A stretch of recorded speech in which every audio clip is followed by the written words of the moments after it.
Hello, Scotty. Thank you very much for making yourself available to have this chat. I really appreciate it. The last 5 times I've been in contact with you, I think you were in Christchurch, and then Perth, and then Yeah, Croatia, and then Dubai, and then I think you're now back in Christchurch. And this is all in about the last week, everybody. Is that oh, right? Back in Christchurch? yeah, yeah. So back home now, which is good. Yeah, had a couple of weeks. Yeah, pretty crazy travel and yeah, bodies. I think after a few days back here now, it finally feels like it knows which time zone it's in and yeah, where I am. So it's feeling a bit better today. Excellent. Thank you. Thank you very much.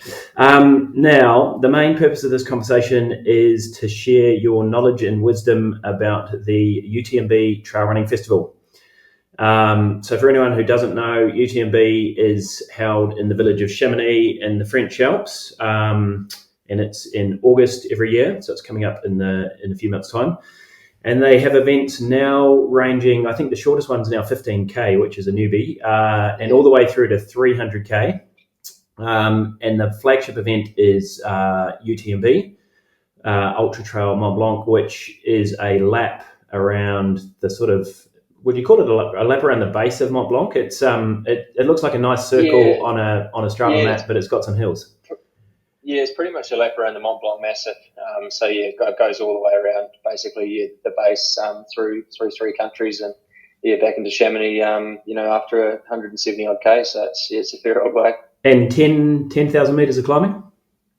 Yeah, just on 10,000. Yeah, depending on what you're using, you'll get either just over or just under. But yeah, around about 10,000. So it's definitely yeah, plenty of it as you are making your way around the mountain. So Right, and then to establish your street cred for this interview, let's talk about what you've done. Your biggest UTMB result for the festival was the actual UTMB event 2 or 3 years ago, third place, correct? yes. I got third at UTMB in 2019. I think I've done it 4 times now. Yeah, the first time I was 48th place. In just under 28 hours. And then, yeah, I left it a few years because I was pretty sort of pretty shocked by the whole 100-mile experience in UTMB. And so then went back in 2017 after a few years off and ran 6 hours faster and got 11th that year, which was kind of the 2017 race was kind of yeah, that was the biggest, most competitive year it's ever been, and still since kind of thing. Francois won, and Killian was second, and Xavier Wow. Thevenard was third, and it was just yeah, the top 10. I've never been so stoked to get 11th place in a race kind of thing because it was just just the competition was nuts. So then yeah, went and ran in 2018 and was I think it was in fourth or fifth place with basically 20k to go, and yeah, but didn't end up finishing that year. So then went back in 2019 and kind of yes, definitely a much better performance in getting third, but still wasn't quite the race I was after.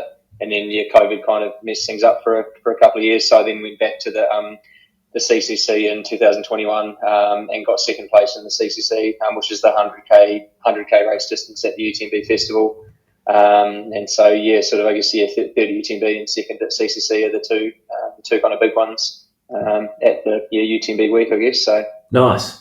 And if you had to pick between those two as to which was the better result, I'd assume it was probably the UTMB, but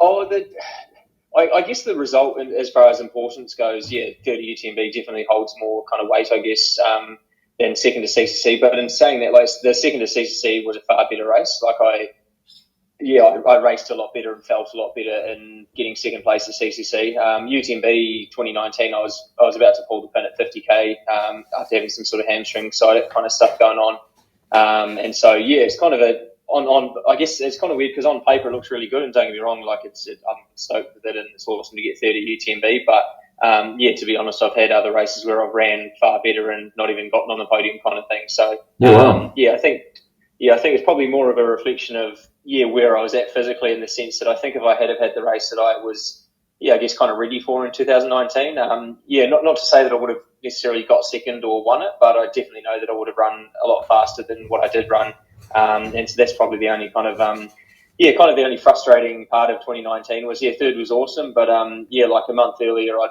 beaten my mate Bauke Pelp, who ended up winning it. I'd beaten him by a quarter of an hour at a 50k race in Austria. Yeah, wow. And so I was in real good form, and so it was a bit of a bugger that this sort of hammy niggle kind of popped his head up not too far into the race.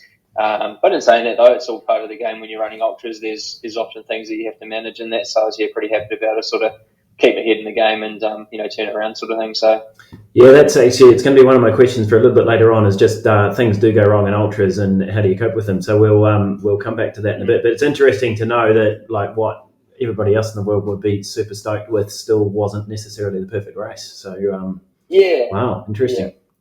Don't want to sound like an asshole, like I am stoked with it, but I guess it was just more, for me personally as an athlete, it looks better on paper than how the race actually felt, which I guess is probably the nature of the way it goes for a lot of athletes in a lot of different sports. Sometimes you're almost ready for your best performance, and you don't quite have it for whatever reason, whether it's internal pressure you're putting on yourself or whatever it is. Still stoked with it. But I guess that's what's kind of still stoking the fire now.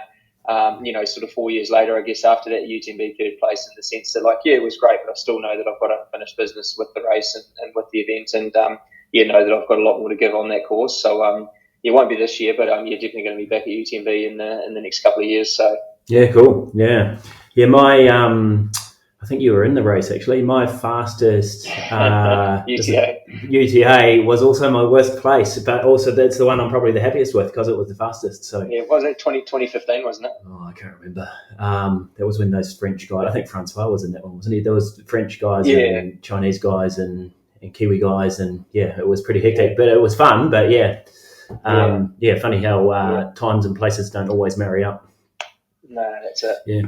Right. You referred to it already just briefly, but I've heard from quite a few people that the first time you turn up to Chamonix, it can be the whole atmosphere. I think just because the whole thing is so huge that it can be a bit overwhelming. Can you sort of describe what the atmosphere is like when you rock up to Chamonix the first time, and what it's like sort of hanging out in Chamonix, and how nervous are people, and I don't know, can you get away from people if you want to, or what's it like? It is crazy. Like, it's there's no other race in the world like it. There's no, to be honest, I've been to a lot of races and everything around the world, and there's nothing that even comes remotely close to it.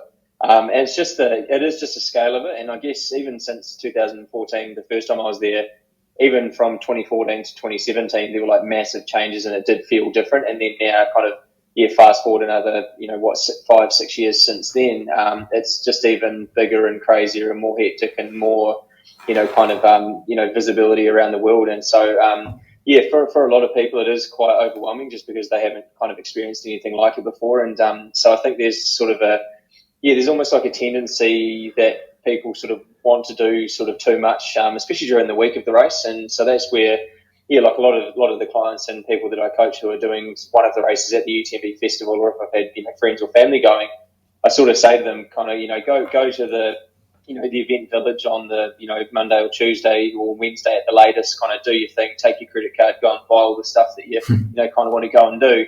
But then try and sort of shut yourself off from it a little, and just sort of be in your own space, and just sort of do what you need to do, sort of thing, because it is just a lot of stimulation, and it's just a lot of stuff sort of going on. And also as well, taking into account that it is summer in the the French Alps, end of August, and so it does get quite hot as well.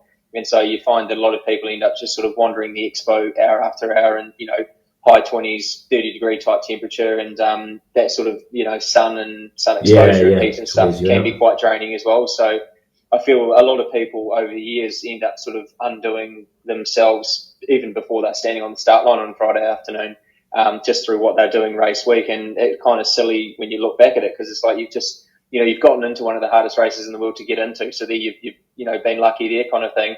And then all of a sudden you've done all the training, you've travelled, halfway across the world to go and do it for a lot of people. And then all of a sudden, you're standing on the start line, nowhere near as kind of prepared and ready as what you could have been if you had just sort of been a bit more kind of, logical or a bit more careful, with regards to your race week sort of thing. So it is a hard one to get right. Yeah. It'd be like you'd want to soak up the atmosphere, but if you do too much of that, it might derail the race. Yeah, you probably need to plan to spend a few days there afterwards and try and enjoy it more afterwards.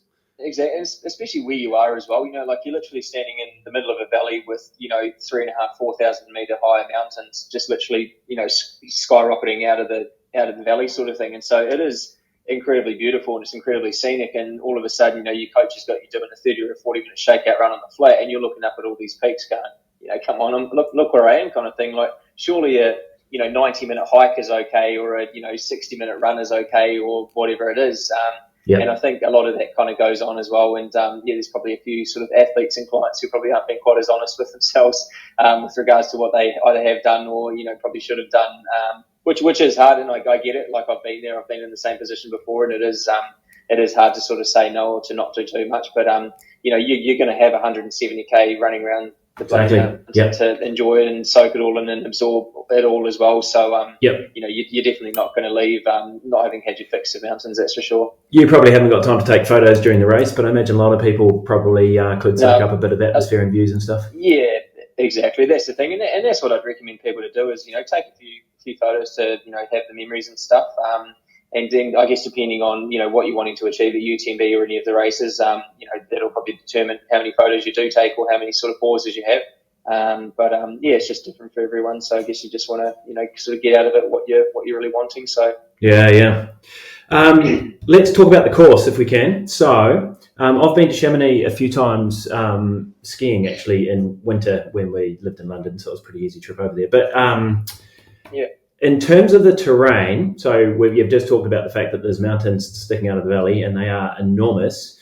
But how would you describe the underfoot conditions, just in terms of how technical, are there stairs, all that sort of stuff and is that sort of generic across all of the courses? So if we're talking about OCC, which is 60 odd K, CCC is 100, UTMB is 100 miles, are they sort of all got similar-ish in terms of rocky terrain, steps, fire trail, road, or whatever? Yeah, so I guess probably the two outliers of the UTMB races are definitely the TDS and PTL. So TDS being the 140k race and the PTL being the 300k, well, shall we call it a race? It's more of an adventure sort of thing. And they are definitely a lot more kind of technical, remote, kind of bigger mountain feel type races than what the other ones are.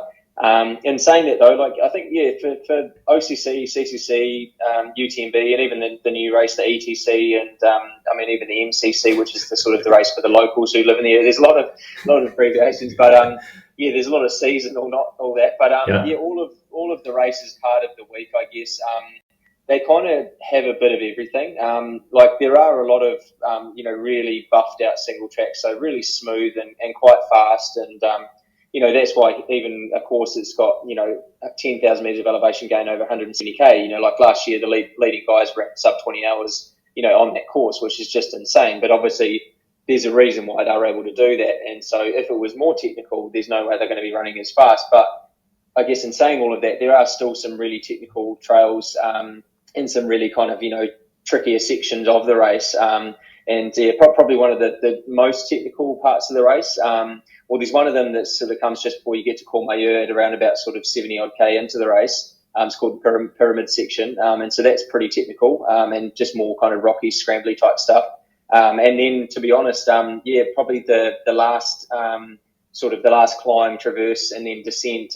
That's one of the more technical sections of the race as well. And obviously, whether you're running 20 hours or 46 hours making the cutoffs, it's at a pretty tricky time of the race in the sense that it's the last 20k of the race for everyone sort of thing. So it's it's pretty tough to be. So that section's in the OCC and the CCC as well because it's the last bit. Yeah, so I know that for the CCC and the UTMB, like basically from about 15 or 20k into the race, those courses are literally identical as far as I can remember, unless they've changed something sort of fairly recently. Yeah. And then I think the OCC do a slightly different climb to get up to the last high point before you descend, but then that final descent is the same one. Okay. And so and I guess because of the proximity and where all those trails are, whether you take trail option A to get to a point or trail option B, they're going to be very, very similar just because of where they are. I guess it's like if you're in the Blue Mountains, if you go from the bottom of the valley back up to Katoomba via Ferbers, or, the bottom of the valley back up to Lura via, the Fern Bower. It's much of muchness. Like they're similar. You're getting a similar kind of dirt, similar kind of terrain and all that. So they are going to be pretty close. Okay. So in terms of training, if you were training for it and looking for terrain, are you looking to find the biggest, longest, steepest, hardest hills you can, or what would you recommend from what terrain for people to find? Yeah, obviously it depends on where you're living and stuff and what you've got access to. That's going to be a massive part of, and that's what I guess does make the build up trickier for some people over others, depending on what you've got access to. But in reality, like there's a lot of 1,000 meter kind of climbs in UTMB, and especially like the last 50k of the course, you're basically going up and down three of them, sort of thing, with the last one being just over 1,000 meters. Wow. And so it's kind of one of those things that it's not necessarily so much the uphill as it is the downhill, and the downhill conditioning that you're needing to get in your legs to be able to handle all of the downs. And so I think that's where a lot of people, they kind of struggle, I guess, with the races, because obviously we can do all the uphill training in the world and we can get really strong at that. And, and often sometimes, sort of cardiovascular fitness, I guess, is the limiting factor. Whereas on the downhills, a lot of it is the musculoskeletal kind of conditioning and how strong you can get your legs to be able to handle it. And so for a lot of people, they can probably run for, 2 or 3k down a long downhill kind of thing. But all of a sudden, you're needing to descend for 10k, 15k, 17k. And so that's where I think a lot of people come undone at UTMB, is just because, they just don't have the conditioning to be able to do that, over and over and over for 170k. Yeah, that's a good point, actually, because once your quads are cooked, they're pretty much cooked. And then it's also, like you've just said, like repeated bursts of downhill running. So if you were doing 10 lots of 1k downhill, that's nowhere near as beneficial, unfortunately, as one big 10k hill. And not everyone has the luxury to those massive of getting access to those massive hills, but man, it makes a difference. Yeah, that's the thing. And even if you just look at it as from a training perspective, in the sense, like if you gave someone 10 by 1k reps to do at a half marathon pace, it's like, okay, do that. But then if you said to say, hey, let's go out and run 10k at half marathon pace for the whole 10k, it's a lot harder. It's a much bigger challenge, sort of thing. And so that's, I guess, a bit of what a lot of people are getting, and also I think with the downhill, gravity's assisting you a lot. And so it's kind of like you have to be really kind of strong and, I guess controlled and strict with yourself to say, hey, like, I could run down this faster than what I'm kind of needing to or going to, and actually make that decision to, pull on the handbrake or pump the brakes a little bit, which again, going back to what we were talking about before with the excitement of the event and having, hundreds of people around you and the excitement and all of that kind of stuff. It's easy to get to the bottom of a downhill and just go, oh shit, what have I done here? And that can be, and unfortunately for some people, that can be very, very early on into the race. And as you said, once your quads are cooked, you don't press a button and they come back, kind of thing. So it's pretty tough. Have you ever heard of anyone jimmying up a treadmill to replicate downhill running? I'm just sort of thinking about people who like live in a flat area. You can certainly do inclines. You could do like 5 hour, it'd be bloody boring, but you could do a 5 hour climb on a treadmill, and that would probably be beneficial with mixing up the angle and 3 hours hiking. Wonder if you can chuck a couple of rocks under the back of a treadmill and make it a downhill one. I've never I'm not sure. Probably should do some investigating, but then you could. Yeah, mate, you could be onto a good Kickstarter there. That could be a good 10k downhill practice. Yeah. So, how much time do you reckon? Bearing in mind you're at the front of the field, but how much hiking is there versus running in these events? Heaps, and that's where a lot of people, I think for a lot of people that are going to be going into UTMB, if that's one area that they could focus on more is practicing their hiking. And the thing is that, like, if you're doing a lot of run training and you're running all the time and you're running, that's not really helping the specifics of your hiking and getting you better at hiking. Obviously, we're going to be improving different things through the running training and things like that, and we're getting, fitter and faster and stronger and all that kind of stuff. But for the actual specifics of what you're going to be doing on race day, you need to be doing some of those specifics. And so, for a lot of people, and I think that's where it kind of, for some people, they're sort of not necessarily getting confused, but it sort of seems like, well, why would I go out and go for a 3 hour hike when I could go out and go for a run kind of thing? And it's kind of like, but at the end of the day, you are going to be doing a lot of hiking. And the reality is that for a lot of people in the UTMB, and even for myself, and guys and girls that are going to be running the race a bit faster, even for us, there's a hell of a lot of hiking in the race. And so, there's a lot of practice in hiking that, needs to be kind of done. And for a lot of people, I think, who are living outside of mountainous environments, it's getting used to using poles. It's getting used to, getting comfortable in using those and all that kind of stuff as well. And so that's sort of another added benefit of, getting out there and doing some hiking is just getting some of those specifics of what you are going to have to do on that sort of thing. Excuse me. So would you practice hiking downhill as well as hiking uphill in training? Not downhill, because I think for someone who is just trying to make cutoffs, I mean, as I sort of said before, with regards to using gravity and using the downhill, it's kind of manageable, unless people are completely cooked and don't have any capacity to run at all. I think for a lot of people, even if you are 100k into a 100 miler, for a lot of people, they are still going to be able to sort of shall we say shuffle downhill sort of thing. And so for a lot of people, it's sort of saying, hey, let's go out and hike the ups and jog the downs kind of thing. Yeah, okay. And then obviously you're getting good conditioning in your legs from the downs as well, and things like that. And it is kind of a nice sort of safe way to get conditioning in the legs, because you're not pounding the downhills and smashing the downhills and all that kind of stuff, which is a tendency for people to do. So yeah, okay, good advice. Checkpoints? Do they have loads of checkpoints? I've heard and seen sort of photos about how well stocked they are, but are the checkpoints fairly frequent and easy to operate? Very, very easy. And yes, there are a lot of them. And I mean, even though there are a lot of them, they probably still can't come quick enough for some people at certain times of their races when they're a bit cooked. But there are a lot of checkpoints. On average, I'd say kind of every probably 10 to 15k absolute max kind of thing. Okay. And so and if there's not a sort of a properly established checkpoint, there'll be something along the way kind of thing where you'll be able to fill up some water or something and that. But as far as actual checkpoints go, there are a lot of them. And then there's also major checkpoints during the race, as well as some slightly smaller ones. But even the slightly smaller ones is going to be 5 times bigger than the biggest one at UTA sort of thing. Yeah, wow. So, okay. It's a pretty big thing. And then your support crew, are they allowed to any of them? Are they allowed to those major ones you talked about, or? Yes, the support crew can get to quite a lot of them. And so the support crew, the first point they can get to you is Lecontamine, which is after about 30k.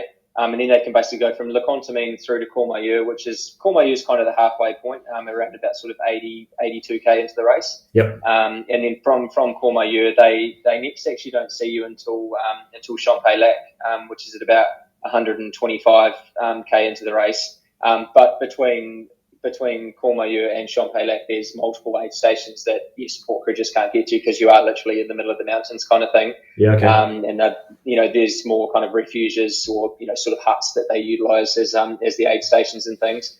And then you basically go to Champex-Lac to Trion, and then to Valacine, and then you're heading to the finish. So there's still you've got those 3 big climbs to finish with, but basically at the bottom of all of those climbs or descents, there's another kind of big aid station at the bottom sort of thing. So there's definitely plenty of options for support crew to see people, and also for you to kind of stock up on supplies and get ready for the next big climb sort of thing. Cool. If nothing else, I'm quite impressed with your vocabulary of French towns and acronyms of race names. It's pretty hard to get a handle of all of it. Let's widen the questions just slightly, just in terms of general training rather than the actual specifics of UTMB.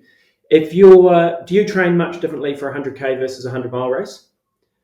Absolutely, yeah, you do. And for sure. And again, you're not sort of needing to reinvent the wheel too much, because I mean, obviously the race is a lot longer, but the training is and I guess for us, if you have got the capacity to train differently in the sense of one of the major things is just basically getting a bit more volume in compared to what you would be doing training for a 100k race. Because if you're doing a race that's going to be taking you 15 hours versus doing a race that's going to be taking you 30 hours, obviously there is that point. I mean, obviously maybe your longest run for a 100k race might be 5 or 6 hours, maybe a touch longer depending on who you are. We're not going to be asking you to say, hey, let's go out and go and do a 10, 12, 14 hour long run sort of thing. But in saying that, it might mean that you might be doing a couple of longer back-to-back longer runs. So you might be doing sort of like a 5-6 hours on the Saturday, and then going out and doing another 4 or 5 on the Sunday sort of thing, or different things like that. So you'll do that for miler training, but not necessarily 100k training, or? Yeah, not for 100k. And again, it's kind of hard to sort of generalize too much because obviously what I would do training specifically for a 100k 100 mile race is going to be different to what others are going to be doing, and also because I guess depending on the athlete, 5 hours is going to mean different things. 5 hours for me on the trails in the mountains can be anywhere up to probably 50k, and so for me, I'm not going to be needing to sort of go out and bang out to, 5 hour long runs. And saying that, I have done it sometimes, and depending on the terrain, might change things a little bit. But I guess for some people who are going to be, taking a little bit longer during the race, 5 hours might sort of be 25k sort of thing with the, 1,500 meters of elevation gain, 1,800 meters of elevation gain sort of thing. So even though it kind of, does sound like a lot more or a lot of the sort of the build up or makeup of those runs is going to be hiking, and it's getting out there, with your pack on and practicing, getting that full weight and practicing your nutrition plan. And for a lot of people, and a lot of guidance I'm giving is like getting people to really try and dial in that kind of all day mountain effort, or that, 100-mile kind of effort, and just getting really sort of comfortable and get that feeling of like, how kind of easy do I need to go to be able to keep things sustainable. And a lot of the feedback you're going to get from some of those bigger back-to-back days is you might be getting, sort of 2.5 hours to go in that second run on the Sunday.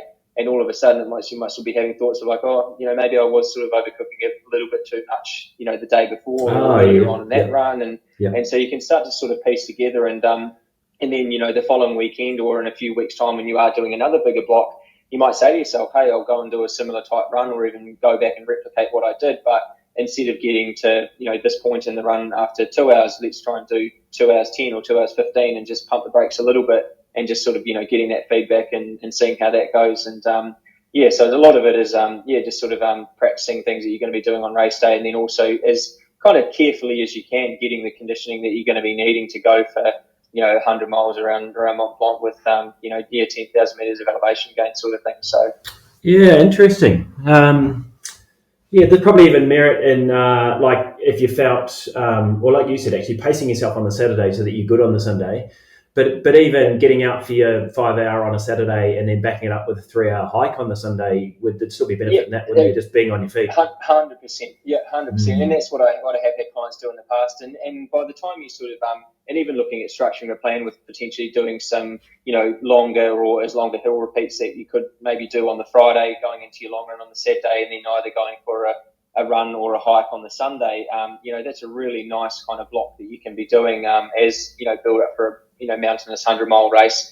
And again, the sort of the activity on the Sunday is as much about, the physical component as it is mental. Like, when the alarm goes off at 7 a.m, actually getting yourself up when the body's obviously tired and getting yourself out there and getting yourself through it sort of thing, because there's going to be all those moments during UTMB where you're going to be sort of, staring at the peaks of some of these mountains and just thinking like, yeah, that's beautiful, but what on earth am I doing? Like, why am I here? And my legs are sore, and like I should have chosen another hobby kind of thing, which thoughts we do have in these long ultras. Oh, absolutely. And so if you can be kind of just a bit more in the moment and able to sort of make good decisions, and a lot of that stuff happens on the training paddock, so to speak. Yeah. Okay, excellent advice. Thank you. Nutrition, you just touched on it briefly. It's pretty much almost as important as the running training, in my opinion, because if you cock up nutrition on a race day, it's game over. Like, that's basically just black and white. Especially the longer you go, obviously, the more important it gets. So you've been doing ultras for years. Would you say that you've mastered a nutrition strategy? With some wood, I need to touch it. Oh wow! You think you have? I definitely don't want to say that I've mastered it, because there's just so many. I mean, as you know, there's just so many dynamics that come into play with regards to nutrition and in regards to your race going good, bad, or otherwise, and everything else.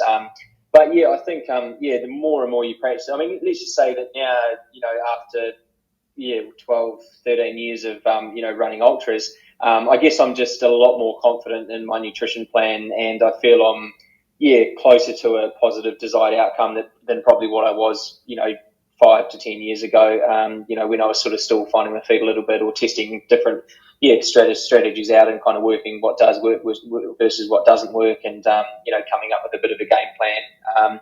And so now I feel when I was a bit sort of greener as far as ultra experience and stuff. It was kind of, going into races, kind of fingers and toes crossed that nutrition was going to go well and hoping, for the best sort of thing. Whereas now I feel like with the sort of nutrition plan that I've got for me personally, I'm kind of going into it, and to be honest, I'm not thinking like, oh, is it going to work? Because it has been working for quite a while now. Do you keep tweaking it? Like, there's new nutrition products coming out all the time. Do you keep on just sort of making? And also, I reckon, I think I've got a bad stomach, so my nutrition plans and races is always just winging it and see what happens, which is not good. But do you feel like at some point in time, you get sick of a particular product and just think, oh, I'm not going to have that again, and then you switch out, just find something different and switch out? Yeah, so I guess for me, it's a case of, if it ain't broke, don't fix it kind of thing. And so even though there are new products, and even sometimes new products from the same brand that you have been using, sometimes it might be a case of like, oh, okay, well, that's interesting, and you might sort of test it or try it or whatever. Whereas sometimes for me, it's a case of like, well, I know what works. And so it's kind of, if we can keep it as simple as we can and not overcomplicate things with new stuff, and because obviously, any kind of new products, you're going to be wanting to test them in training and try them out and all that kind of stuff. And so for me now, it's just kind of going back to the same, obviously depending on the race that I'm doing, it might change slightly, just because of the type of race that it is or the distance, or even things like when the race starts, whether it's a, morning start or an evening start and stuff like that. That's, definitely going to change the sort of the stuff that I'm taking or when I'm taking it and all those kind of things. But so in general, I'm sticking with the same stuff. So if we sort of narrow this back down to UTMB, how soon into a miler or into a 100k race, actually let's call it the miler, would you start eating? Do you start eating sort of within the first half an hour, or do you wait an hour and a half first? And do you prioritize solids early in the race, or are you always on gels and fluids, or just a little bit of sort of background into that? Yeah, so for me, normally, sort of starting nutrition around sort of 45 minutes to an hour into the race. And also UTMB is a little bit different in the sense that it does start in the evening, 5:30, 6 o'clock in the evening kind of thing. And so, it is a little bit different in that sense because, obviously you're going to have eaten, during that day pretty well in a couple of meals kind of thing. And so, so I'm normally starting sort of around 45 minutes to an hour. And in general with me, with regards to doing long mountainous ultras or UTMB, it's a case of, here's, 10 items or products or things that I'm going to be using in the race. And some of them are going to be solid foods, some of them are going to be gels, some are going to be bars, some are going to be chews. And I'm basically putting all of those kind of like on rotation in the sense of, I'm not just going to have gels until I'm sick of gels and then go on to something else. Or I'm not just going to, eat Marmite and avocado sandwiches until I'm sick of those and then go on to something else. It's more a case of like, mixing things up and changing things up and keeping, you're obviously, needing to get in what you're wanting to get in, but also if we can prevent the whole flavor fatigue or product fatigue for as long as we possibly can, that's obviously going to mean that, things are hopefully going to be going pretty well and you're getting the fuel in that you need to, that your body's going to need to be able to do what you're wanting it to do sort of thing. So I think, for a lot of people and especially in a 100-mile race, if you're sort of, going along in a 100-mile race and, the thought of eating a little bit of sandwich or, maybe eating a bit of banana or having a bar or, whether you're having some sushi rice balls or something, if you're kind of like running along and thinking like, oh God, there's no way I'm going to be able to eat that, your intensity is probably too high. You're probably pushing a bit too hard because the reality is that if you can't sort of be, and it's a little bit different for, the elite, shall we say, because the intensity, even though it's a 100-mile race, is higher. But for a lot of people, if you can't be sort of, be given a piece of pizza and start to eat it and feel pretty okay, there's probably a sign that, the intensity or the effort is a little bit too high. So, back it off a little bit. And that's again where, during training, you sort of need to be practicing those types of things. And that can just be another sort of, I guess, external kind of part of feedback and saying, hey, okay, well, the effort probably is a little bit too hard here because I should be able to eat this kind of stuff and not have any, kind of issues sort of happening with regards to not being able to eat it. So, just to clarify, you're not mixing your Marmite and avocado into the same sandwich, are you? Yeah, mate. Breakfast of champions. Seriously, that's good. Aussies are probably more into the Vegemite, just the sweet and sort of saltiness and creaminess of the avocado. It's I actually got onto it years ago, 2012 or 13, from Joe Brachetto actually up in the Blue Mountains, and I was the same thing. I was like, I think it was Vegemite and avocado. I thought, no, there's no way, and then had it, and been hooked ever since. Well, so it's a pretty good combo. There you go, people. That's the golden clue from the whole interview. Golden nugget. Yeah. Wow.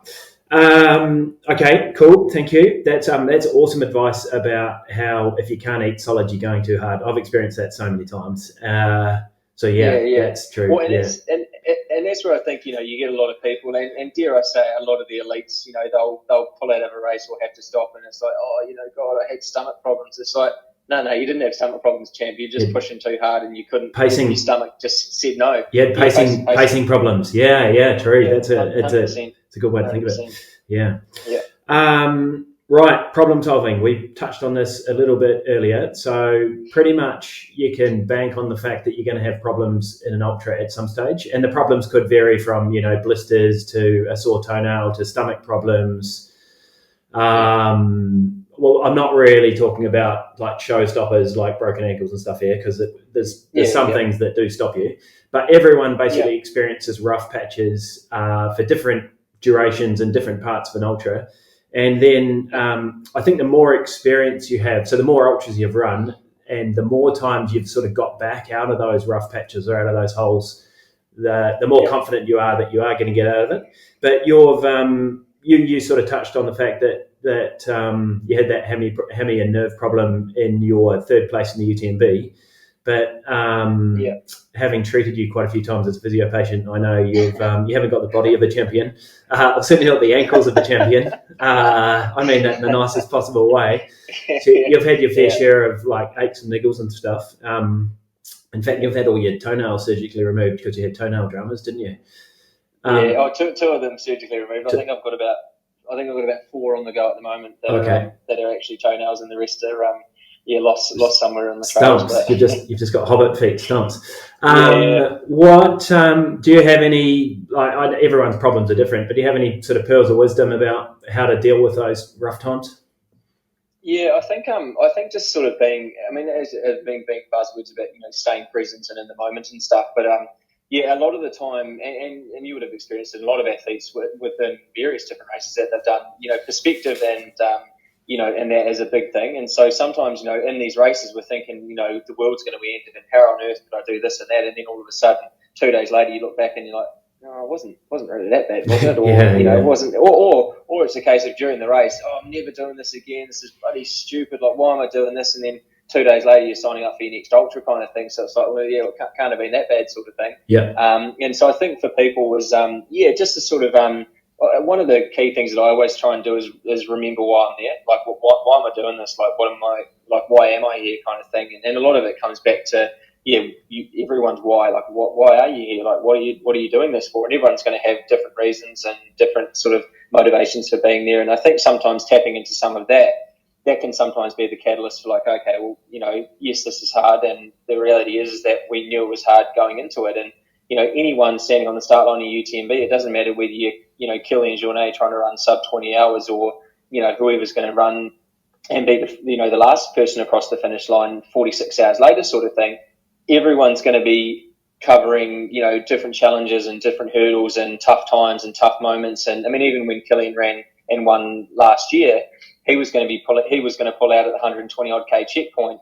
And it wasn't until the guy who got second, Matthew, they sort of caught up and started chatting, and then Kilian was like, oh, I'll keep pushing on then and let's go. And then he ended up winning the race sort of thing. Yeah, wow. And so everyone's going to be going through stuff. And so it's good to sort of, I think, remember your why, but then also sort of what you mentioned before, but like reflecting back on other races or reflecting back on other training sessions that you've done or reflecting back on other times of adversity, in your life and stuff that you've been through and giving it a bit of perspective. And it's like, okay, like I've got some blisters or my toes are a bit sore, but the reality is that, I'm still here. I'm still in a beautiful part of the world, and I'm alive and kicking. And wherever you kind of need to grab inspiration or motivation from, there'll be somewhere where you can get that from. And it's going to be different for everyone, whether it's, I've got a client who I'm coaching for the CCC this year, and a big part of his sort of why and reasons is his family and his kids, and wanting to sort of, show the kids that, this is what I'm wanting to achieve, and I don't know if I'm going to be able to achieve it because it's a big mountainous 100K race.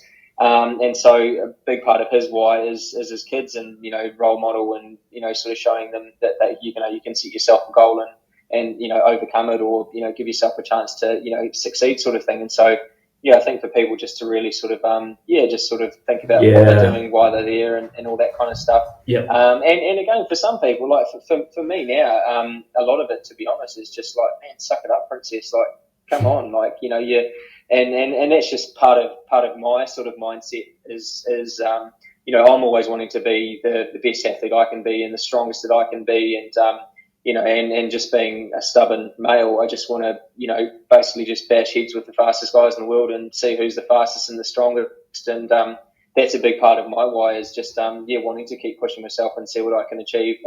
And whereas other times and I think your reasons for doing a certain race or whatever can be different for different races or different times. I mean, even in 2019, after DNFing the year before and kind of not having the result, and just that feeling of like, oh, I didn't succeed, I didn't achieve what I wanted to achieve. That was the real sort of got the fire kind of burning, and even for me, the idea of having my daughter Sienna at the finish line and all that, that's a big part of the motivation. So when I was in some of those dark moments, it was like, no, there's a little girl that's going to be waiting at the finish line for you, sort of thing. And so grabbing motivation from wherever you can, and using it is definitely a good part of it. So yeah, I think it's also worth bearing in mind, you've sort of touched on it, but when you go through those dark moments,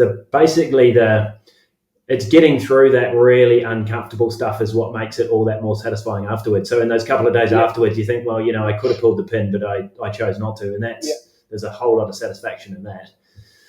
Yeah, definitely, and that's a big part of ultras as well, is that you do get to test yourself, physically and mentally in different and arguably more challenging ways than if you're doing a local 30k trail race on the Sunday at your local trails or something. 100 milers are so much different, and you do go through so much more, sort of thing. Yeah. I also now I've had a couple of friends who've had some pretty horrendous accidents and basically can't run anymore, and so. It sounds like a cliche, but every time I'm out running, I just think, even if it's raining and it's shitty and my ankle's sore, and I just think, man, what wouldn't they give to be out here doing this? And so, that brings everything back into perspective pretty quickly for me. Yeah, exactly. And I was actually just on the way back from Europe literally a few days ago, was watching a movie about a guy who ended up basically had an accident and was a paraplegic. Or quadriplegic, I think, actually, and I was thinking, I've got a bit of a niggly hip at the moment. I thought, far out, this guy would love to have a niggly hip, that he can feel his legs or feel his body, and so it is. And it's not to say that you can't be upset and frustrated and angry and have some time to be pissed off and deal with it in your own way. Like everyone's you've got that sort of going on, but I think perspective sometimes can be a really good thing, and can put things into perspective in the sense of, hey, okay, this is a bit sore, or this isn't going so well, but look at where I am, or look at what I'm doing, and look what I'm able to do. And also sometimes it's a case of looking at it going like, oh, this is a test for me, this is a challenge for me, and I'm going to do my best to overcome it, sort of thing. That's when you need to suck it up, princess. Pretty much. Exactly. And I've done too many now, so it's it's definitely not a case of like, can I finish it? It's like, no, are you going to pull your finger out and get the job done? So okay, awesome, thank you. I've got some just sort of, I think probably just hopefully just quick answer questions, because I appreciate I've taken up a lot of your time. So let's just rock through them. Strength and stability. Do you prioritize any strength and stability training still? Of course I do, and you can tell my physio currently, and I've probably said something to you over the years. Of course. To be fair, I am doing more now than what I used to. Probably being a few years older now, and finally realising that the body's not it's not 20 anymore, and I need to look after it a bit better. But I think definitely for people going into a 100-mile race, and especially sort of linking into the fact that a lot of people are going to be training for UTMB not living in mountainous areas, and so that's where a lot of strength and conditioning training is even kind of more important and the key part of what they're doing, and things like that. So definitely massive recommendation for a lot of people to be at least just doing something. So getting into those sort of like deep lunges and single leg squats and stuff that really gets your glutes and hips moving in a range that they don't move on the flat, but that you're going to need them to in the mountains. Yeah, exactly, and even doing step ups and reverse lunges and all that kind of stuff, and variations of some of those ones that are again going to be as specific as they kind of can be to moving up and down mountains kind of thing. So I think there's sort of some of those, like you said, with regards to lunges and stuff like that. Some of those sort of, shall we say, generic ones that sort of everyone should be doing, but then also adding to that, if there are any sort of areas that you do have that aren't, that are needing a bit more attention, is definitely making sure that you're sort of, covering those, because, maybe you might not get exposed while you're training for a shorter race. Training for a 100-mile race and doing longer long runs, more volume overall, some of those, niggles that, maybe didn't get to the point of becoming a showstopper or stopping in your tracks, they can start to sort of come to fruition if you let them, sort of thing. So I think it's just even more sort of, reason or more emphasis to be, ticking the right boxes with regards to some of those, rehabilitation exercises or preventative type stuff, that you're needing to be doing. So yeah, cool, good answer. Stretching and rolling. Do you do any stretching or rolling? I know you've got the world's stiffest ankles, so you obviously have to keep on. Do you still travel around the world with your 4x2? Funny. Absolutely.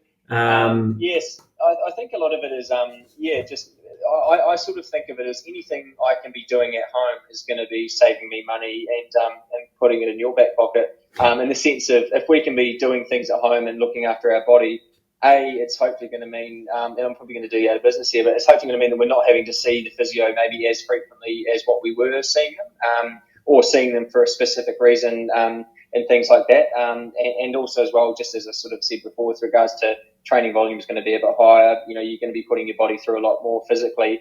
And so it's kind of, I sort of say to people sometimes, like, you want your body maintenance routine and stretching and foam rolling and trigger point ball and all that. You kind of need it to sort of somewhat match the amount of training and the volume of training and stuff that you're doing. So, what you were doing in preparation for maybe, I don't know, like a 50K race or a shorter distance race, you do want to be doing a little bit more if and where you can, training for a longer race. And so it might just mean that you're jumping on the foam roller a bit more regularly, or adding in a body maintenance day during the week to give yourself a bit of looking after sort of thing. So definitely looking after your body in that way is huge, and especially as we've sort of been talking about the conditioning that you are going to be needing, and specifically in your quads. Running downhill, down mountains, quads are going to get fatigued, quads are going to tighten up and things. And so if we can be doing some stuff proactively, trying to sort of, look after those and keep the muscles sort of, functioning how they kind of should be functioning and not sort of tightening up too much, then that's going to save you issues in the long run. And then, issues off the back of that aren't going to hopefully arise quite as regularly. So yeah, I'm a huge fan of trying to get people to buy into the fact that, runners love running, and so pretty much if you write them a training program, there's a lot of runners are going to tick every box in that. But I would say there's more benefit in running 50 minutes and spending 10 minutes on body maintenance than just getting in another 60-minute run. So I'm always sort of, so if people say they haven't got enough time for body maintenance, then they're just not prioritizing it properly. Yeah, it's a bit like the pacing versus food argument. Exactly. Speed work. Do you? Let's define speed work as anything that's faster than race pace. So for a miler, it's almost anything that's faster than walking. Everything. Do you, for a mountain miler like UTMB, would you do any flat speed work? And do you see benefit in that? I'm assuming you'd sort of you'll have some sort of focus on hill reps and downhill reps like we've discussed, and maybe some stair work. Do you also do speed, or do you consider the hills to be your speed, or what? Yeah, obviously hills is sort of speed in disguise to a degree, but definitely, and probably for a 100-mile race, where the kind of the benefit of doing speed training is not necessarily to make you the fastest athlete that you're going to be, because the reality is that if you're training for a mountainous 100-miler, you're not going to be in your best 10K shape. It's just a product of the type of training that you're going to be doing. But the reality, and that's kind of where UTMB is quite complex, because there is 10,000 meters of elevation gain. But there is a lot of very, very runnable terrain for everyone in UTMB at the same time, sort of thing. And so a lot of the reasons why we might be sort of, wanting to sort of focus on speed work, and obviously with regards to periodizing your training, we're not going to be doing everything all the time through the entire training block, sort of thing. And so, we might be picking a certain time to be doing some speed work and wanting to, work on, running economy and efficiency and get us, quicker at moving on, more runnable type terrain and things like that. And so, there definitely be, times in the block where, we're wanting to be focusing on either speed work or even just to sort of, take a step back and making sure that we are still doing some runnable running during the training block for a mountainous 100-mile race. Because, otherwise, if we're just constantly basically hiking up and jogging down, hip flexors and everything are just going to be getting so tight because they're just not getting that range that obviously you do get, when you are in that more runnable type terrain. Yeah.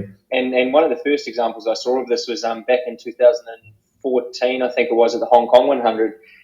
There were these Nepalese guys, I think there were 3 or maybe 4 of them. And so going uphill and going down, these guys were just absolutely phenomenal. I actually don't think I've ever seen people climb and descend as effortlessly as what these guys were. But then as soon as you chuck them on terrain where they're having to run sub 430 K pace on sort of runnable type stuff, it was almost just like their bodies just wouldn't let them do it because they were just so used to hiking up and then, running sort of downhill, where obviously running downhill your strides, obviously not as long, or it's a bit more limited because of obviously the descent, but also the terrain as well. And so, these guys would literally get onto the flat terrain and would just be blowing past them kind of thing. But then as soon as you get to the mountainous or the hills again, they'd just be, bread and butter type stuff. And so that's where I think anyone training for UTMB, you do need to kind of cover kind of all your bases in the sense of, we need to be doing some hill work, but then also some flatter, more runnable type stuff. And the same thing for Ultra Australia, like everyone goes on and on and on about the stairs. And it's like, the reality is there's a lot of really runnable stuff and runnable type terrain in the race as well. And, while stairs are, they obviously are very specific to UTA and we're wanting to train on them to get ready for them. We need to be sort of, again, covering our bases and, preparing for a race that, does give you a little bit of everything. And the reality is there are a lot of races out there. And for sure is the case with, the UTMB series and TDS and OCC and CCC and all the other ones as well, is that they've all got a bit of everything. And so you do need to sort of really cover, all your bases and get comfortable with, going up for 1,000 meters and down for 1,000 meters. But then you also need to be comfortable with, running for, half an hour or an hour or however long it's going to be on a flatter, more runnable type section as well. So, it's definitely important to cover all. So I guess in purpose of just clarifying the definition of speed work there, go back to my first sentence, which is that anything faster than race pace can almost be defined as speed work. So it doesn't mean you need to be belting around like 200 meter reps sprinting. It might mean that you're doing a 10K run at a half marathon race pace could be defined as speed work. Or even slower, to be honest. Just depending on obviously what you're wanting to achieve for the session, but obviously the strain and total load on your body when you are doing faster, higher intensity type efforts. Like obviously if you're running like you're saying with regards to doing some 200 meter reps, if you're running some 200 meter reps at 5K race pace or faster, the strain and load physically on your body doing that versus going out and doing, say, 4 by 10 minute efforts at marathon pace, obviously, the load is a little bit different. And so it's always sort of trying to balance things out. And as I sort of said, with regards to the uphill, downhill training, it's kind of a case of trying to, in a way, safely train, prepare and get ready for the race. And because, at the end of the day, if you have to take a layoff during the UTMB build because you've gone out and run your speed work too fast, it's kind of like, shit, what was the point in that kind of thing? There's nothing really sort of too much to be gained by pushing the envelope too hard with, super kind of fast, high intensity stuff. So that's not to say to not include shorter stuff, but definitely just looking at, why you're doing it and things like that. So consistency is definitely probably the main aim and is what's going to get you to the start line in the best possible shape, isn't it? Yeah. For sure. Cross training? Do you do any cross training? Biking, rowing, whatever. So when I'm definitely when I'm back here in Christchurch, I do quite a bit on the gravel bike, and so that's sort of my main cross training. I am actually hoping now that I'm back now before I head away to the Western States to get into the swimming pool a bit more, just to sort of get some active recovery, and then doing that and just swimming, something that I'm not very good at, but I do actually enjoy doing. So. Definitely, going to be adding a bit of that, but definitely, jumping on the bike a couple of times a week, is, definitely something that I'm adding in pretty regularly. So cool. Sleeping? Do you prioritize sleep or track your sleep or anything like that as part of your? It's difficult when you've been away traveling around the world for the last 2 weeks, but as a general rule of thumb, do you rate sleep fairly highly in terms of recovery? Yeah, 100%. And it's kind of like just going back to what you said before about, if you don't focus and get nutrition right, there's not really all that much point in standing on the start line. And I say to the same people, and I have the same philosophy for myself, is like, if I'm not going to recover and sleep properly, there's no point trying to pretend that I'm going to go to train properly and do what I need to do, on the training paddock sort of thing. And so, for me, I'm not tracking it yet, although I'm definitely more and more curious about these, different sort of tracking devices, with Whoop and Oura rings and all those kind of things. But for me, definitely prioritising it and trying to sort of for me, trying to sort of, I mean, like everyone kind of, I guess, should be trying to do is trying to aim for that magical 8 hours, of sleep. And definitely as I get sort of further and further into training blocks, trying to bag a little bit more when I can. If and when I can. Obviously, it can be hard with, obviously with working and other commitments and stuff. But then also as well, for me, if and where and when I can, trying to get naps and, a daytime nap as well, if and when possible. Obviously, some people are the luxury. Exactly, and it is a luxury, but it might even be, even for some people, potentially maybe on a weekend, doing your long run in the morning and then, saying to your partner or whoever it is or whatever, saying, if and it's not going to be every day for 365 days of the year, but it might be a case of, hey, for the next month or however long it might be, and it might just be, hey, I'm just, going to go and take a 30-minute power nap Saturday afternoon, just to sort of, kind of recover a bit more and get that in, and then, definitely, feeling the benefits of that. And so, obviously everyone's situation is different, and for some people it's a case of going for a long run and then all of a sudden you're getting a couple of kids chucked at you and saying, all right, it's your turn. I'll see you in a couple of hours because maybe your partner's going out and doing the run, or then the day really starts. Exactly. So it is different for everyone. Yeah. Okay, cool.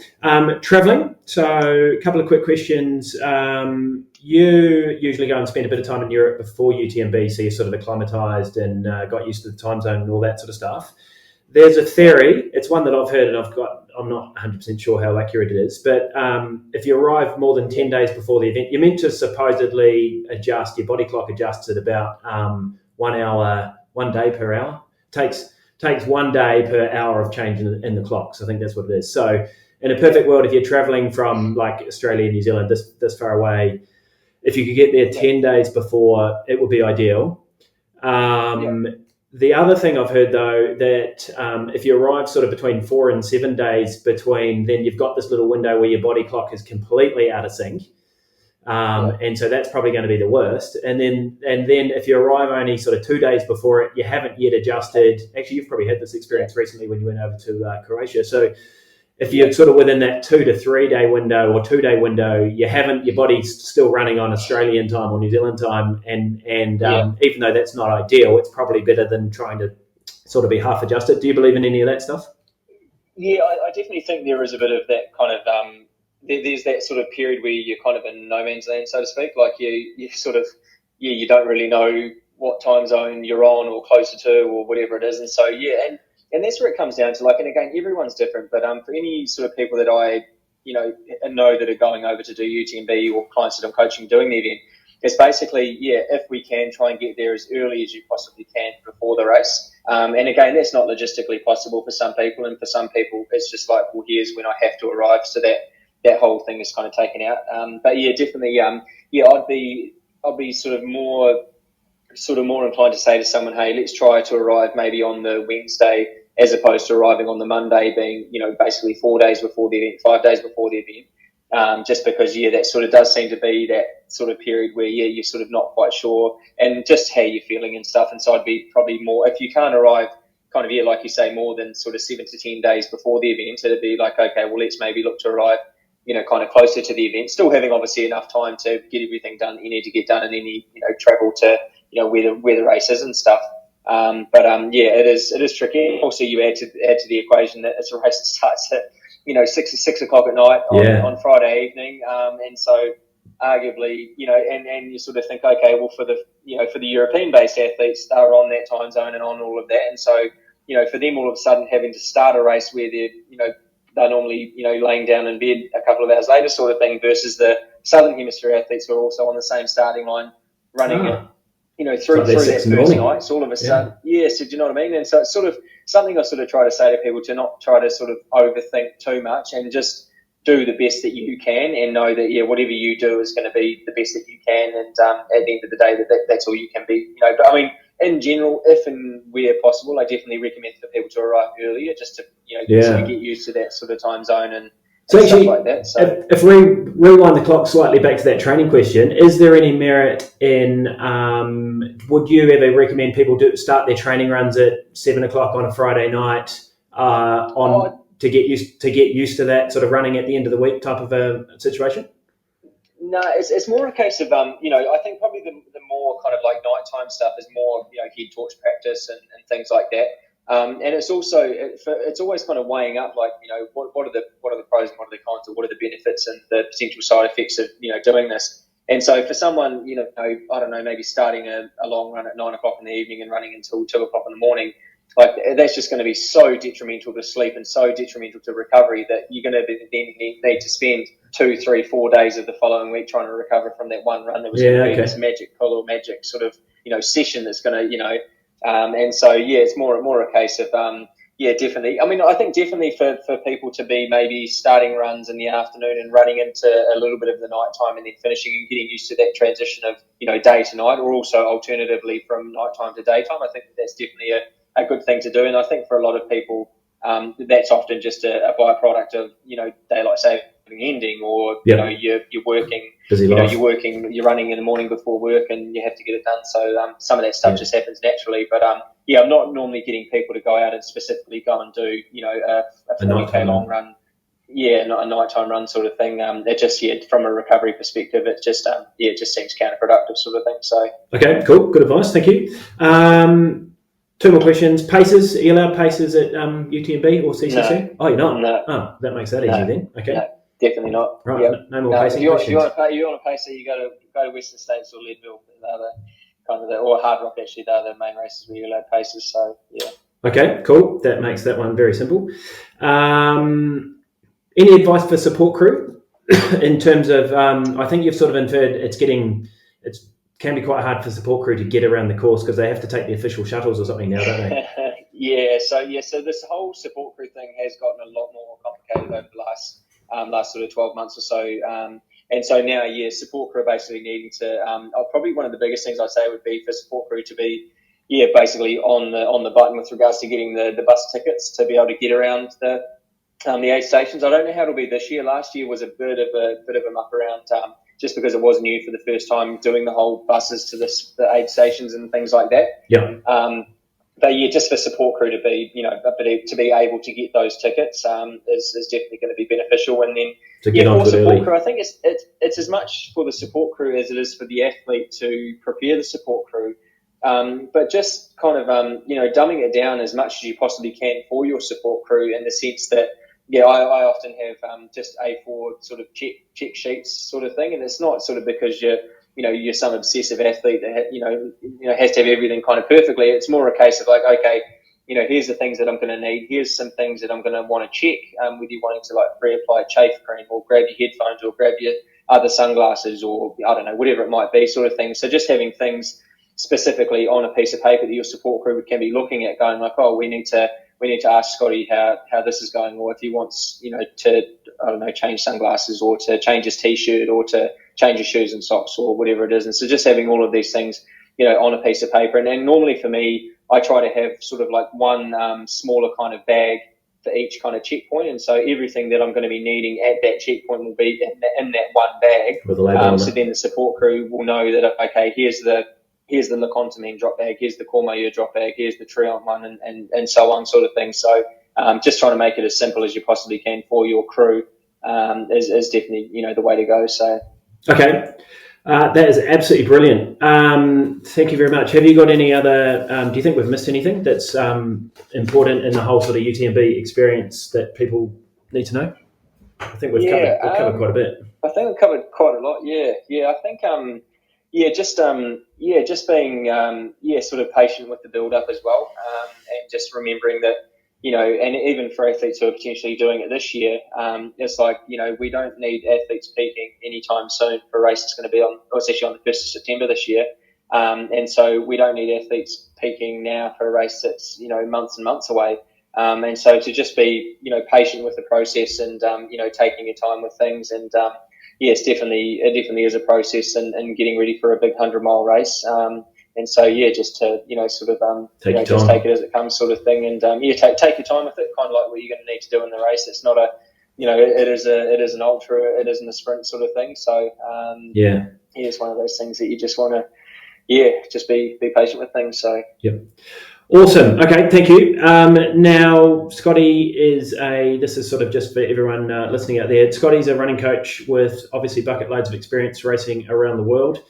He has got a usually extremely chocker one-on-one training roster. But if you're interested in some coaching with Scotty, I will share his details just of how to get in touch with him. You're on Insta or you're definitely on Insta. Do you use Facebook proactively, or is it sort of? I love social media. You're too young for that. No, to be honest. Yeah, to be honest, mainly Instagram, but definitely I still use Facebook. So if anyone does contact on there, that's all good. But definitely Instagram more so. So. Okay, cool. If anyone's looking at something like UTMB and interested in some one-on-one coaching, Scotty would be a very good, very, very good and trustworthy point of call. Thank you very much. I'll probably see you in a few weeks then, because you're going to be over here for UTMB. Yeah, not far away. Looking forward to getting back to the Blues. So awesome. We'll have to catch up for a Mountains Culture beer or two again. Yeah, yes, absolutely. Yeah, awesome, legend. Thanks, mate. Awesome. Cheers. Very much appreciated.